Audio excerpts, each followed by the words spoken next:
पाकिस्तानच्या सैन्याची क्रूरता पुन्हा एकदा समोर आली। पाक सैन्यानं बलूच आंदोलनकर्त्यांवर गोळीबार केला। या गोळीबारात महिला आणि मुलांचा मृत्यू झालाय। गेल्या काही दिवसांपासून पाकिस्तान आणि बलुचिस्तान यांच्यातील संघर्ष वाढत चाललाय।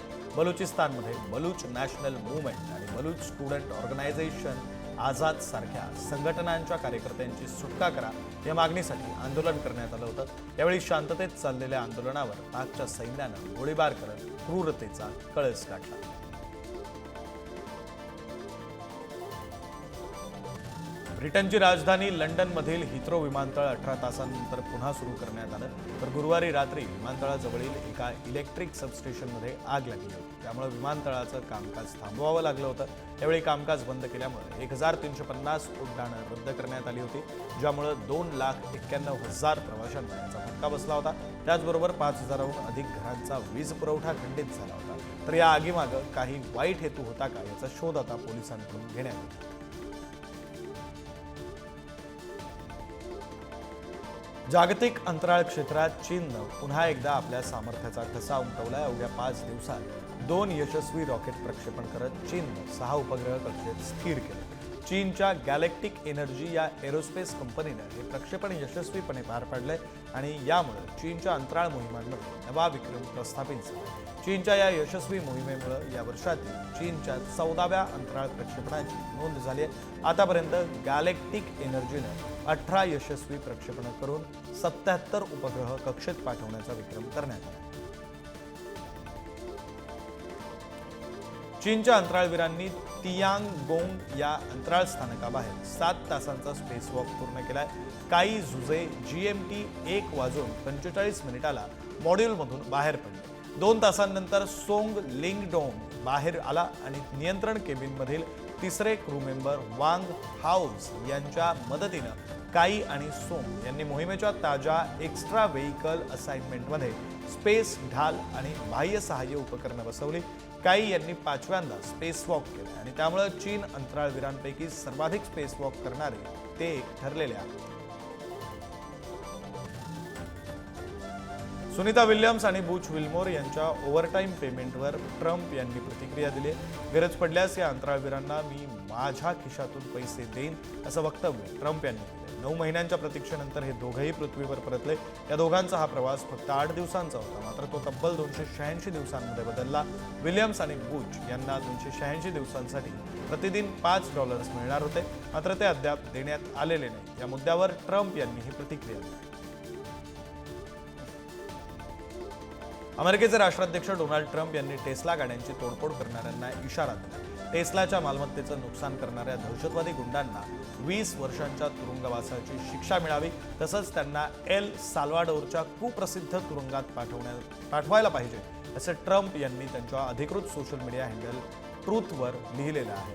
तर गेल्या काही दिवसांमध्ये नागरिकांचा टेस्लाचे मालक इलॉन मस्क यांच्यावरील रोष वाढतोय आणि त्यामुळे हे नागरिक टेस्लाच्या मालमत्तेचं नुकसान करतात। अमेरिका देशाचा लष्करी सन्मान मिळवणाऱ्यांच्या कथा सांगण्यासाठी समर्पित एक नवीन संग्रहालय टेक्सासमध्ये येत्या आठवड्यात सुरू होत आहे। यामध्ये गृहयुद्धापासून ते दहशतवादाविरोधातील जागतिक युद्धापर्यंत मेडल ऑफ ऑनर विजेत्यांचं जीवन आणि सेवा अधोरेखित करण्यात आली आहे। यावेळी जीवनकथा सांगण्यावर संग्रहालयाचा भर असणार आहे, तर अशी माहिती संग्रहालयाच्या वरिष्ठ उपाध्यक्षांकडून देण्यात आली। चीनच्या शांक्सीमध्ये नियमित ड्रोन डिलिव्हरी मार्गाची चाचणी करण्यात आली आहे। हे ड्रोन इंटेलिजंट नेव्हिगेशन सिस्टीमनं सुसज्ज आहेत आणि ज्यामुळे ते नेमून दिलेल्या स्थळांवर अचूकपणे उतरू शकतात। पूर्वी 7 तास लागत असलेला डिलिव्हरी मार्ग आता 3 तासात पूर्ण होऊ शकतोय। तसंच ड्रोन वितरण, डोंगराळ प्रदेश आणि उच्च कामगार खर्च यासारख्या आव्हानांना प्रभावीपणे सामोरं जाण्याची अपेक्षा आहे। त्यामुळे हे एक महत्त्वाचं पाऊल मानलं जातं। चीनसोबतच्या त्रिपक्षीय चर्चेच्या निमित्तानं जपान आणि दक्षिण कोरियाच्या परराष्ट्र मंत्र्यांची बैठक पार पडली। यावेळी दोन्ही देश आणि अमेरिका यांच्यातील संबंध अधिक महत्त्वाचे होत चालले आहेत आणि त्यामुळे देशांतर्गत वाढत्या राजकीय आणि आर्थिक अनिश्चिततेचा सामना करत असताना ही चर्चा करण्यात आली। अमेरिकेचे राष्ट्राध्यक्ष डोनाल्ड ट्रम्प यांच्याकडून आकारले जाणारे शुल्क आणि इतर आव्हानंही यामुळे खळबळ उडाली आहे। या सगळ्याच्या पार्श्वभूमीवर ही भेट महत्त्वाची मानली जाते।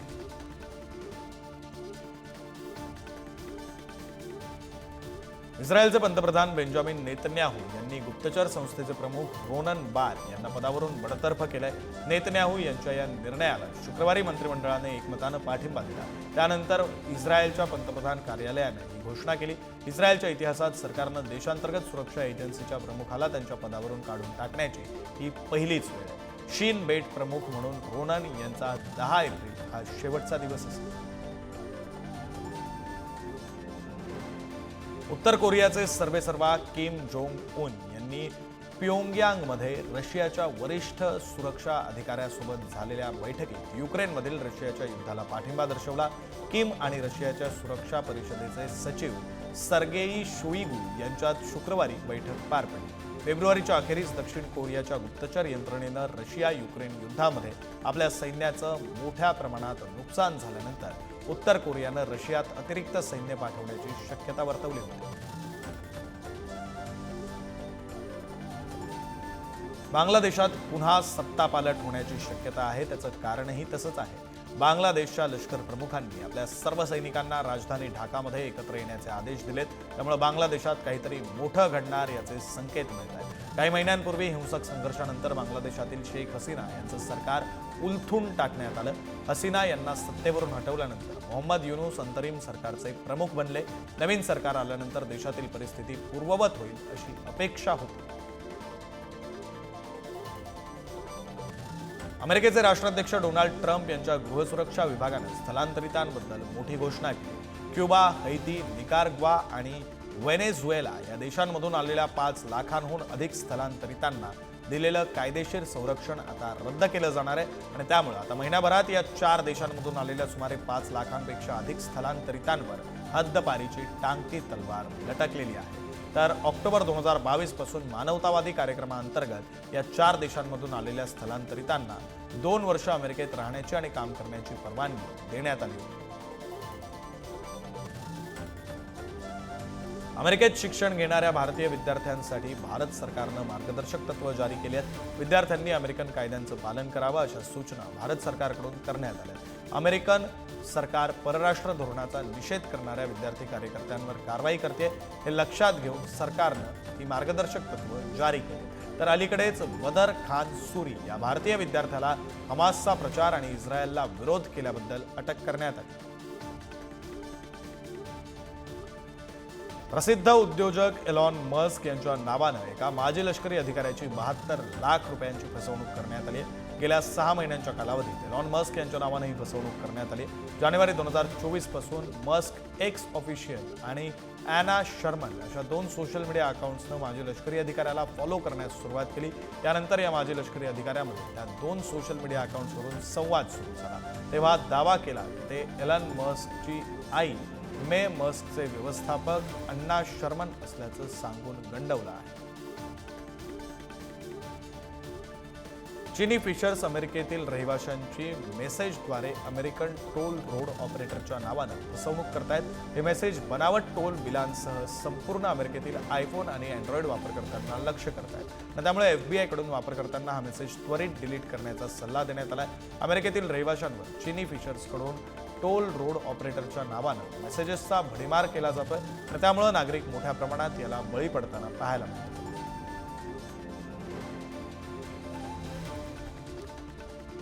हिमाचल प्रदेशात डोंगराळ भागात 4 अंशानं तापमान वाढण्याची शक्यता हवामान विभागानं वर्तवलेली आहे. तर 26 मार्चपर्यंत हवामान स्वच्छ राहणार असा अंदाज आहे. तर लाहोल, स्पिती, किन्नौर, चंबा, कांगडा आणि कुल्लू या अतिशय उंच भागामध्ये हलक्या पावसाची शक्यता वर्तवण्यात आली.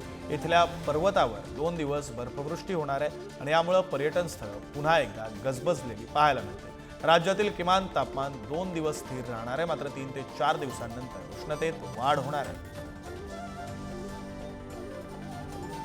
दिल्लीतील शाहीनबाग मार्केटमधील एका फुटवेअर शोरूममध्ये आग लागली होती. आग विझवण्यासाठी अग्निशमन दलाच्या 11 गाड्या घटनास्थळी दाखल झाल्या होत्या. आगीत कोणतीही जीवितहानी झालेली नाही. मात्र दुकानातील सर्व साहित्य जळून खाक झालंय. आगीमुळे परिसरात काही काळ वाहतूक कोंडी झाली होती. अग्निशमन दलानं आग आटोक्यात आणल्यानंतर स्थानिकांनी सुटकेचा निश्वास सोडला. या अपघातात शोरूम मालकाचं मोठ्या मालमत्तेचं नुकसान झालं. पंजाबमध्ये हिंदी बोलल्यामुळे बिहारच्या विद्यार्थ्यांवर हल्ला करण्यात आला आहे. बिहारहून पंजाबमध्ये शिकायला आलेल्या विद्यार्थ्यांच्या 2 गटांमध्ये भांडण झालं। या वादात पंजाबमधील विद्यार्थीही सामील झाले होते, तर हा वाद चिघळला, मग लाठीकाठी आणि दगडफेक सुद्धा झाली। या घटनेचा व्हिडिओ समाज माध्यमांवर व्हायरल होतोय, तर यात बिहारी विद्यार्थ्यांवर पंजाबमध्ये हल्ले होत असल्याचा दावा करण्यात आला। त्यानंतर बिहारच्या उपमुख्यमंत्र्यांनी सम्राट चौधरी यांनी पंजाब सरकारवर आपला निषेध व्यक्त केला। जानेवारी 2025 पासून अमेरिकेतून सुमारे 388 भारतीय नागरिकांना मायदेशी परत आणण्यात आलंय, असं सरकारनं शुक्रवारी संसदेत सांगितलं। यापैकी फेब्रुवारीमध्ये 3 वेगवेगळ्या विमानांनी 333 भारतीयांना अमेरिकेतून थेट भारतात पाठवण्यात आलं। परराष्ट्र राज्यमंत्री कीर्तिवर्धन सिंह यांनी लोकसभेत लेखी उत्तरात ही माहिती दिली। अमेरिकेनं पनामा मार्गे व्यावसायिक विमानांनी 55 भारतीय नागरिकांना मायदेशी परत आणलंय। यावर्षी अमेरिकेतून हद्दपार होणाऱ्या व्यक्तींची माहिती केंद्र सरकारला मिळाली आहे का, असा प्रश्न परराष्ट्र मंत्रालयाला विचारण्यात आला। चेन्नईच्या तामिळनाडूमध्ये परिसीमनाच्या मुद्द्यावर महत्त्वाची बैठक पार पडली। या बैठकीला तामिळनाडूचे मुख्यमंत्री एम के स्टॅलिन यांच्यासह 4 राज्यांचे मुख्यमंत्री उपस्थित होते। यावेळी लोकसभा मतदारसंघांच्या परिसीमनाचा प्रस्ताव आमच्या डोक्यावर तलवारीसारखा टांगलेला आहे, असं मत बैठकीत मांडण्यात आलं। त्याचबरोबर केंद्र सरकार कोणाशीही सल्लामसलत न करता परिसीमन प्रक्रियेला पुढे घेऊन जात असल्याचाही आरोप करण्यात आला। हिंदी कवी आणि कथाकार विनोद कुमार शुक्ल यांना ज्ञानपीठ पुरस्कार जाहीर करण्यात आलाय। नवी दिल्लीतील ज्ञानपीठ निवड समितीने याची घोषणा केली। छत्तीसगडच्या लेखकाला पहिल्यांदाच हा सन्मान मिळालाय। विनोद कुमार शुक्ल यांचा पहिला काव्यसंग्रह अभिषेक जय हिंद 1971 मध्ये प्रकाशित झाला। त्यांचा कथासंग्रह रूम ऑन अ ट्री आणि कॉलेज हे देखील खूप लोकप्रिय आहेत। विनोद शुक्ल यांच्या नौकर की कमीज या कादंबरीवर आधारित चित्रपट बनवण्यात आलाय। गजानन माधव मुक्तिबोध फेलोशिप, रजा पुरस्कार असे अनेक पुरस्कार विनोद कुमार शुक्ल यांना याआधीही मिळालेले आहेत। उत्तर प्रदेशच्या सोनभद्रमध्ये एका व्यक्तीनं तब्बल 9 महिलांशी लग्न केल्याचा प्रकार उघडकीस आलाय। 11 वर्षात त्यानं 9 लग्न करत महिलांची फसवणूक केली। मॅट्रिमोनियल साइट्सवर सरकारी अधिकारी असल्याचं सांगत हा व्यक्ती महिलांशी लग्न करायचा। या महिलांच्या नावावर आरोपीने 41 लाखांचं कर्ज घेतलंय। लग्नानंतर हा आरोपी महिलांची आर्थिक फसवणूक करायचा। तर या आरोपीला 9 पत्नींकडून 40 मुलं आहेत। फसवणूक करून लग्न केल्याच्या आरोपाखाली त्याला अटक करण्यात आली। हरियाणातील पानिपतमध्ये जननायक जनता पक्षाच्या नेत्याची गोळ्या झाडून हत्या करण्यात आली। हल्लेखोरानं जेजेपी नेते रवींद्र मिन्ना यांचा चुलत भाऊ आणि विनीतसह आणखी एकावर गोळीबार केला। या हल्ल्यामध्ये दोघंही जखमी झाले असून मिन्नाचा मृत्यू झाला। मिन्ना यांच्या मेहुणीचं लग्न आरोपी रणबीर पहलवानच्या मेहुण्याशी झालं होतं। 2016 पासून त्यांच्यात भांडणं सुरू। या घरगुती वादामुळे दोघांमध्ये तणाव वाढत होता। या वादातून रणबीरनं मिन्नावर गोळीबार केला। या प्रकरणी गुन्हा दाखल झाला असून पुढील तपास सुरू आहे। Gujarati social media influencer Riddhi सुथारनं आत्महत्या केली। तिचा मृतदेह लांबावेल जवळील कालव्यातून सापडलाय, तर पोलिसांनी अपघाती मृत्यूची नोंद केली। रिद्धी सुतारचा बोरियावी नगरपालिकेचे भाजप कार्याध्यक्ष रुशील पटेल यांच्याशी 4 वर्षांपूर्वी प्रेमविवाह झाला होता। पती रुशील पटेलची चौकशी पोलिसांकडून केली जाते, तर रिद्धीची गाडी कालव्याजवळ सापडल्यामुळे तिनं कालव्यात उडी घेत आत्महत्या केल्याचा पोलिसांना संशय आहे। हरियाणामध्ये महायज्ञ करण्यासाठी आलेल्या ब्राह्मणांवर गोळीबार झाल्याची घटना घडली। सम्राटांवर निकृष्ट दर्जाचं जेवण दिल्याचा आरोप करत वेदवाचकांनी रास्ता रोको केला होता। यावेळी 2 गटातील वाद चिघळला। गोंधळ वाढत असताना यज्ञ सम्राट बाबा हरिओम यांच्या अंगरक्षकानं गोळीबार केला। या गोळीबारात ब्राह्मणाला गोळी लागली। गोळी लागल्यानंतर त्यांना स्थानिक रुग्णालयात दाखल करण्यात आले। भाजपच्या नवीन राष्ट्रीय अध्यक्षपदावरून संघ आणि भाजपमध्ये एकमत नसल्याची चर्चा आहे।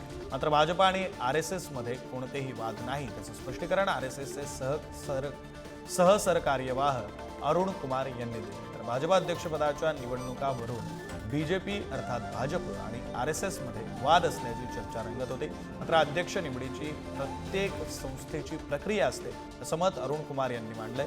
तशीच भाजपचीही प्रक्रिया आहे, थोडी वाट पहा। भाजप आणि RSS मध्ये वाद नाही, असं विधान अरुण कुमार यांनी केंद्र सरकारच्या 3 भाषा सक्तीच्या धोरणाला राष्ट्रीय स्वयंसेवक संघानं अप्रत्यक्षपणे पाठिंबा दिला. मातृभाषेला प्राधान्य दिलं पाहिजे. जिथं आपण राहतो तिथली प्रादेशिक भाषा तसंच नोकरी उद्योगासाठी गरजेची इंग्रजी भाषा अशा 3 भाषा लोकांना बोलता आल्या पाहिजेत अशी भूमिका संघाने घेतली. काही दिवसांपूर्वी मुंबईत राहणाऱ्या प्रत्येकाला मराठी बोलता आलंच पाहिजे असं नव्हे असं विधान संघाचे ज्येष्ठ नेते भैयाजी जोशी यांनी केल्यामुळे वाद निर्माण झाला होता. संघाच्या प्रतिनिधी सभेच्या 3 दिवसांच्या बैठकीला बंगळुरूमध्ये आता सुरुवात झाली.